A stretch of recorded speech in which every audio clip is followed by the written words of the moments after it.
Do you think your mother-in-law is a bad woman? Try having one who literally tried to kill you. Yes, that's what my mother-in-law did. Hi, I'm Elise, and excuse me for using fake names, but I have to. My story might be a little unique, which is why there is a chance I might be recognized. I really don't want to talk about this in person, so I would rather keep my identity a secret.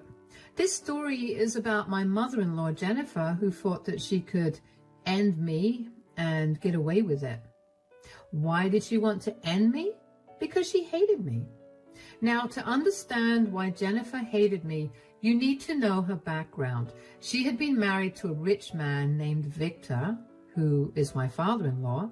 Their son, Darren, is my husband and the absolute love of my life. We had a fairy tale-like romance and ended up falling deeply in love with each other. Jennifer didn't like it, of course. In fact, she actively encouraged Darren to break up with me. Why, you may ask? Well, it was because she belonged to a rich family, while my family was hardly middle class. Jennifer was offended that her son would even think about being with someone like me, let alone marry. Initially, Jennifer kept her tantrums to a certain limit. She used to bother Darren and nag him about breaking up with me. I tried several times to extend an olive branch and meet her so that we could get to know each other, but Jennifer was always nasty to me. Even in public events, she would openly make fun of me and my family, while Darren stood up for me. I avoided drama because I didn't want to come between Darren and his mom. So I kept my mouth shut and only protested when she crossed all limits. Darren and I ignored all of Jennifer's protests and continued our relationship. Jennifer kept bugging us but didn't escalate until a dinner party that Darren had organized at his grandmother's house. We were all having a great time. That was until Jennifer came up to me and said, "Don't you dare think about marrying my son, Elise. I will never let that happen." I don't know what brought this on, but now is not the time, Jennifer. We are at someone's party. You don't have to act all innocent, Elise. I know you tricked my son into deciding to marry you. I bet you even gave him the idea of proposing to you at this party. I was confused for a while before it finally struck me that maybe Darren had planned to propose to me at the party. When I looked over at Darren, he had the most shocked and panicked expression on his face. He ran to my side and looked at his mom in both disbelief and anger. He then said, "Mom, what's wrong with you? Why would you ever say that? What I do with my life is none of your business." "I am your mom, so this is my business, Darren. You have to listen to me, Darren. You cannot get engaged to Elise." "I just don't understand, Jennifer. What is your problem? Why are you being like this? What do you have against me? You simply don't deserve to be a part of my high society family. If my son marries you, everyone will laugh at us. I will never let that happen. Darren, you understand what I'm saying, right?" Jennifer had early on told everyone that I belonged to a lower class than her, which was why she was not going to accept me. People started to whisper while I looked down in embarrassment. I felt utterly humiliated in front of everyone. However, even though I didn't protest, Darren did protest on behalf of me. He said, "I don't care about everyone. Mom, you have known for a while that I plan to propose to Elise. You brought this up today on purpose so that the surprise proposal is spoiled. Listen to me, Darren. I don't care if I have spoiled your stupid little proposal. That proposal shouldn't have occurred in the first place. You should have listened to me when I told you to break up with her." "I already told you, Mom, your opinion on Elise won't change my mind in any way. I love her and will marry her, and that's final." Jennifer looked super shocked that her own son would talk to her that way. She was literally wide-eyed from shock or whatever. I had no sympathy for her because she confirmed my doubts about the proposal. Darren had indeed planned something romantic to surprise me, and the surprise was now completely ruined. I was a little sad about it, but that sadness left my mind when I saw Darren showing his shiny backbone to his mother. Jennifer, of course, had a problem with that. She, as usual, turned to me and started to accuse me of turning her son against her. She yelled at me and said, "This is your fault, Elise. You have corrupted my son and turned him against me. I always knew you were a gold digger, and this proves everything." I have no clue what you're talking about, Jennifer. You can't just blame me for whatever comes to your mind. My son was such an established gentleman. He would have never raised his voice at his mother in the past. But you came into his life with your low-class behavior and spoiled his manners. If that's what's happened, Jennifer, I think I did Darren a favor.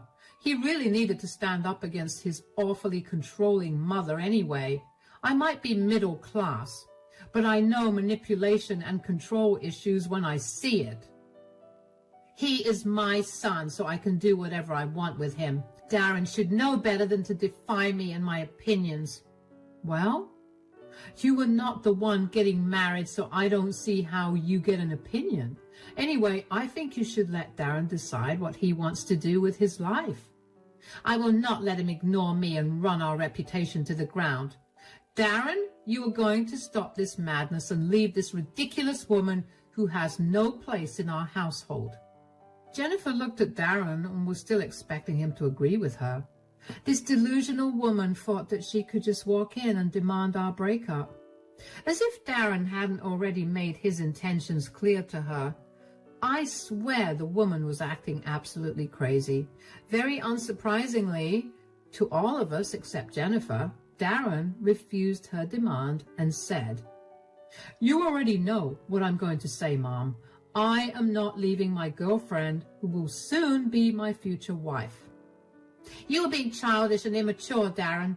Just break up with her, and I promise we will never talk about this again. If you are so lonely, I will find a nice woman for you from among my friends' daughters. You don't need to marry a low-class woman just because you need someone."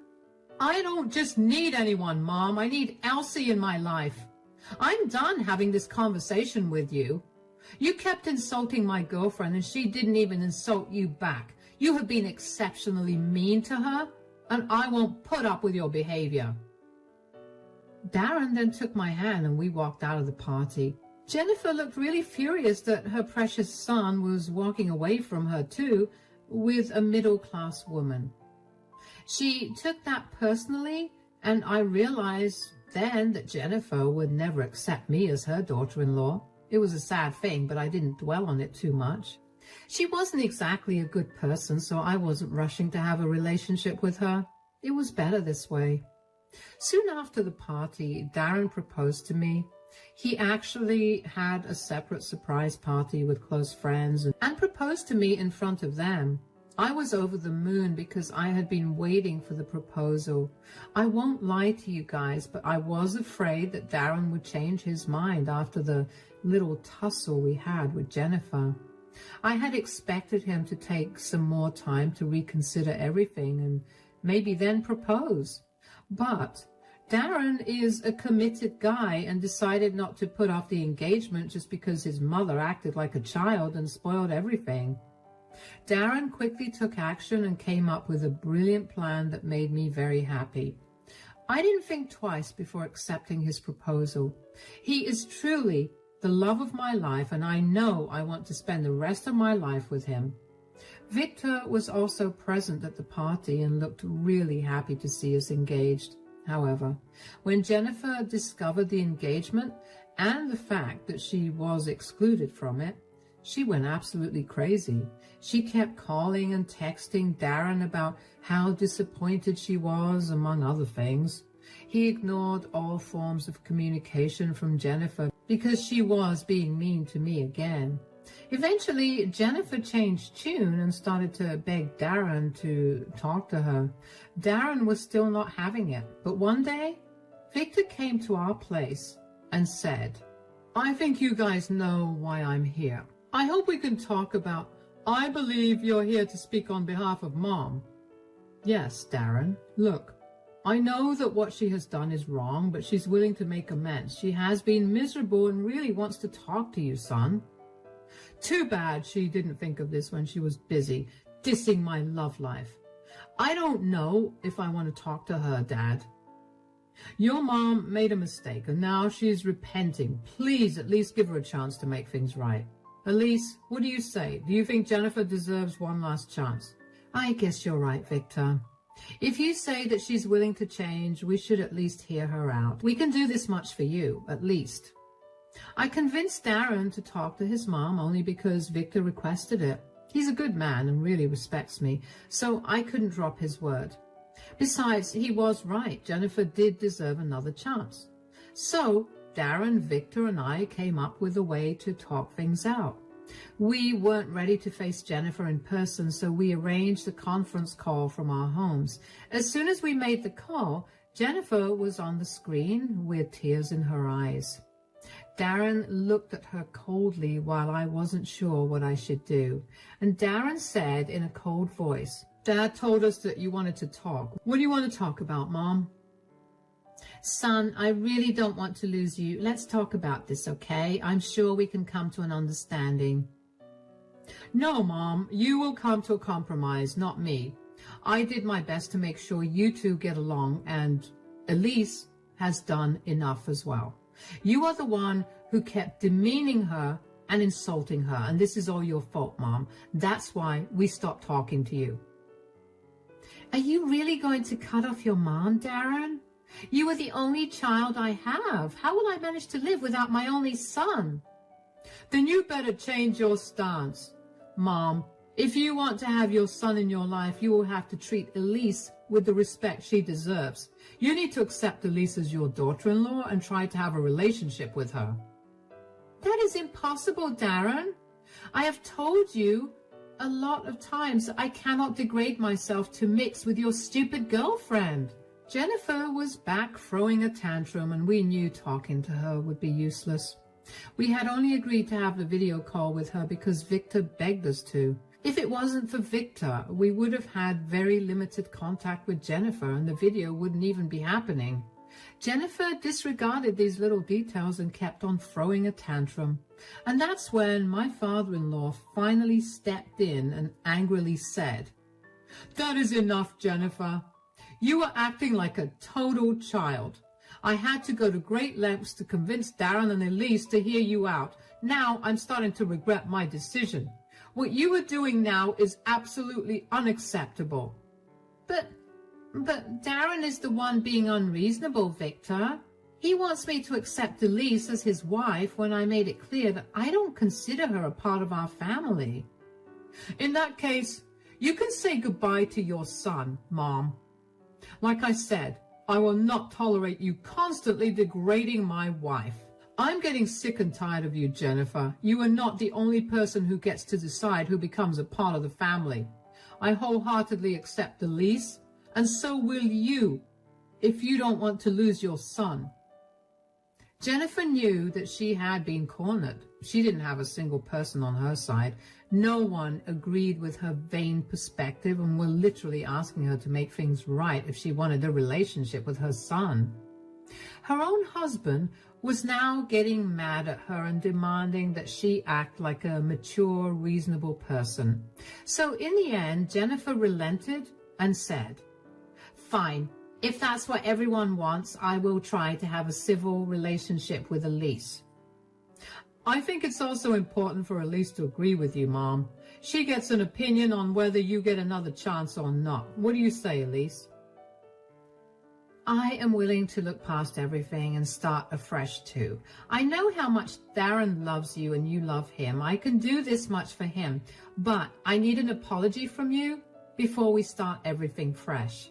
Darren had been pretty sad about losing his mom in the few weeks that they didn't talk. He didn't say those words to me out loud, but I knew him well enough to know that he missed his mom. Now, I am not the kind of person to give ultimatums or come between families, so when Darren asked me to give Jennifer a chance, I agreed. I did it for my then fiancé and not his mom, but I also knew that I wasn't going to let Jennifer pretend that she never did something wrong. Before we started a fresh page, I needed an apology from her.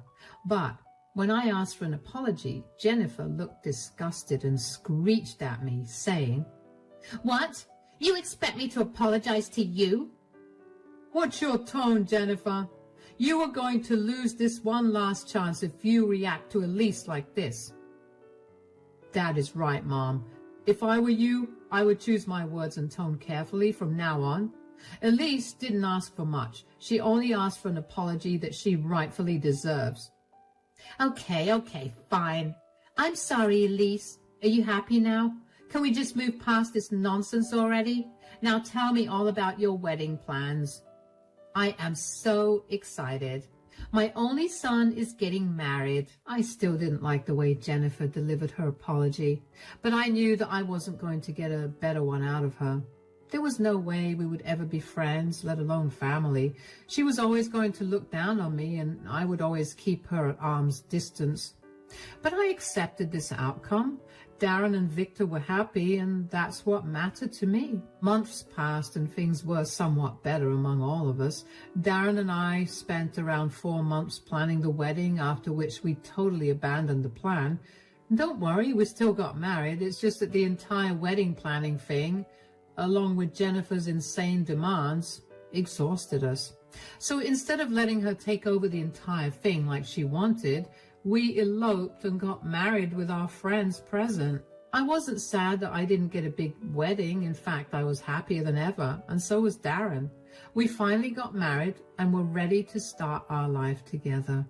When Darren and I got back from our honeymoon, we met with Jennifer and Victor, who wanted to congratulate us. Victor was happy as usual because he didn't mind that we eloped. He was just happy for us. Jennifer, too, appeared to be surprisingly calm and congratulated us for our wedding. I made the mistake of thinking that maybe Jennifer was finally done being an uptight witch after all. Well, I was wrong about that. Old habits do die hard, guys. And that same night, she pulled me aside when no one was around and said in a nasty voice, "Bravo, Elise, you played me well. You secretly married my son before I could come up with a plan to separate you two." "What are you talking about? Wait, are you still obsessed with breaking us up? What did you think, Elise? That I would magically turn over a new leaf and accept you?" My instincts were right, guys. Jennifer never really reconciled with me or accepted me as her daughter-in-law. She was only faking it so that Darren wouldn't cut her off. I was pretty sure that she would have messed up my wedding if I hadn't made the split-second decision to elope. I thanked the heavens that Darren actually agreed with me and made a run for it. I guess his instincts, too, were telling him to avoid a grand wedding because of possible complications. The only one who didn't find the elopement nice was Jennifer, who always had ulterior motives. She wasn't even hiding it anymore, so I said, "Wow, Jennifer, so all of your changed behavior was fake. You were just masking your emotions and trying to find ways to break us up." "Yes, and I would have succeeded if you and Darren hadn't gone through the wedding. I would have humiliated you just like you humiliated me by asking me to apologize. I never would have apologized to a lowlife like you if my son and husband hadn't threatened me. Don't think I have forgotten that." "Good to know, Jennifer. Don't worry. I too won't forget our conversation today." "You better not, Elise. From today onwards, you better sleep with one eye open. I will separate you from my son. I will make it happen, and in that process, I will make you pay for forcing me to apologize to you." I should have known then that Jennifer wasn't making small threats. I chalked it up to her being super angry that she missed a chance to ruin my wedding. I did expect Jennifer to try and do something stupid, but I could never imagine what she ended up doing to me. None of us had imagined what she was capable of doing. I did tell Darren about my little conversation with Jennifer that night. He was angry, but not at all shocked. He confirmed my theory that he knew Jennifer would try and interfere in the wedding. He was her son, after all, so he knew exactly what his mother was thinking.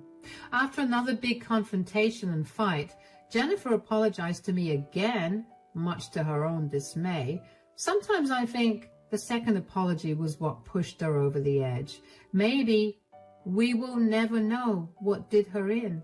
But Jennifer started to make a grand plan to get rid of me, and she was almost successful in doing it. The incident happened on my birthday, which was 2 months after our elopement. Darren had made some elaborate preparations for the party because it was my first birthday as his wife. He also wanted to have a party with everyone since most of our guests missed our wedding. So Darren arranged everything and invited a lot of guests to my grand birthday party. Jennifer was, of course, sulking that I was the center of attention again, but she actually didn't create any drama and even helped Darren with some arrangements.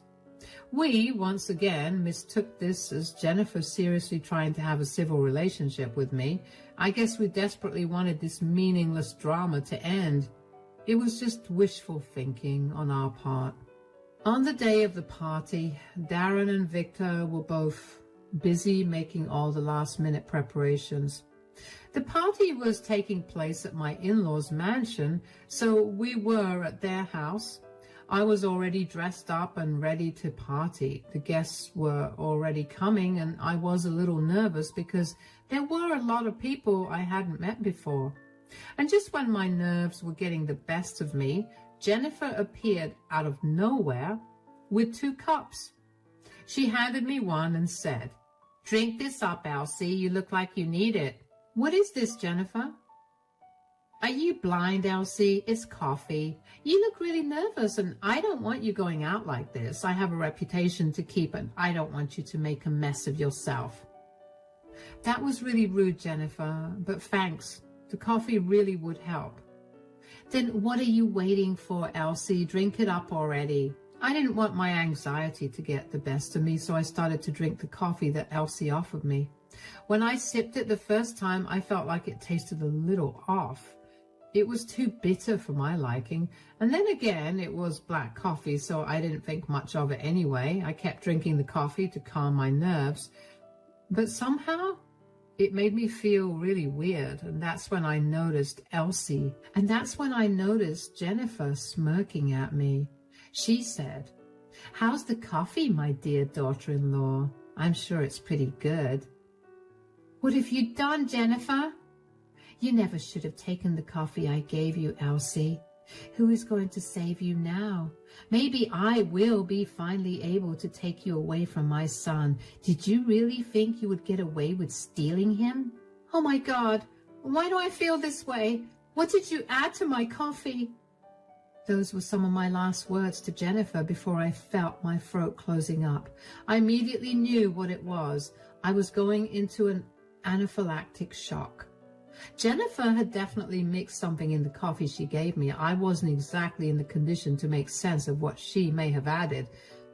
I could only feel my throat swelling up and choking me. I struggled for help and watched Jennifer laugh at me. Then I think I had lost consciousness because I didn't remember anything else. I woke up in the hospital probably the next day. I was so groggy at the time that I barely remember what was going on. I found myself in a hospital bed. A doctor and nurse stood over me and were examining me. In a very groggy voice, I said, "What happened to me, doctor?" "You went into an anaphylactic shock, Mrs. Elsie. Your husband brought you in at the last minute and saved you. Do you remember what happened?" "I was drinking coffee that my mother-in-law gave me, and after that I started to feel my throat swell up. I don't remember much else. Was my mother-in-law here as well?" "Oh, yes, she was here, Mrs. Elsie. Sadly, she was later placed in a psych hold by the cops. I'm not really sure why. You may want to ask your husband about that." The doctor then took my vitals and checked me thoroughly. After he was done, he gave me some instructions and left. I was left wondering about what on earth happened. Even at that point, I couldn't properly remember that Jennifer had intentionally tampered with my drink to send me to the hospital. Everything became clear when my husband came to see me. Darren looked absolutely broken and burst into tears when he saw me. My heart broke for him because I couldn't see him like that. After a good crying session and me assuring him that I was okay, Darren calmed down a bit. Then I finally asked him what went on. He said, "I came to find out because you were late for the party. Everyone was already there. I went looking for you and found you unconscious in the kitchen. I immediately brought you here after I realized that you weren't even breathing properly. The doctor told me that I went into anaphylactic shock." Yes, that's what we discovered as well. As soon as the doctors told us, we rushed home to see what happened. Dad pulled the CCTV footage to find out more, and that's when we saw you collapse after drinking something Mom gave you. Oh my God, yes, I do remember it. Jennifer gave me coffee to calm me down. I don't know what she told me next, but she was laughing when I was struggling to breathe. That haunting memory came back to me in an instant. Sometimes, even now, I hear her laughter in my nightmares. It was just horrible. Darren looked pretty defeated after I told him what happened. He said, "I know that, Elsie. We all saw the footage. We think Mom slipped something in your drink that caused you to go into shock. The cops are still investigating what happened." The cops? Doctors told me that Jennifer was put on a psych hold. Yes, Elsie. After we discovered the truth, we confronted Mom. I can't tell you all the vile things she said about you. Dad and I immediately called the cops on her. She was put into a psych hold because of how unstable she was acting. I've already pressed charges against her, Elsie. You have filed a police report against her?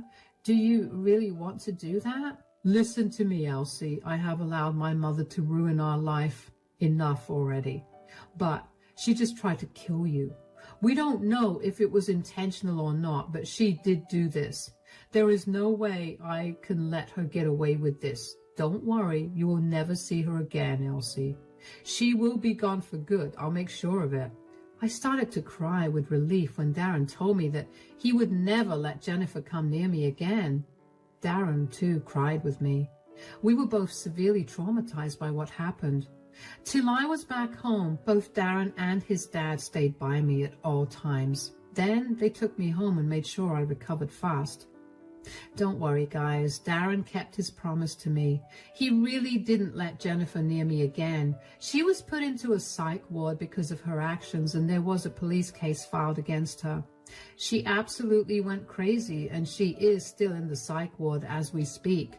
The CCTV footage that was obtained from the house showed enough proof that Jennifer had poisoned my coffee.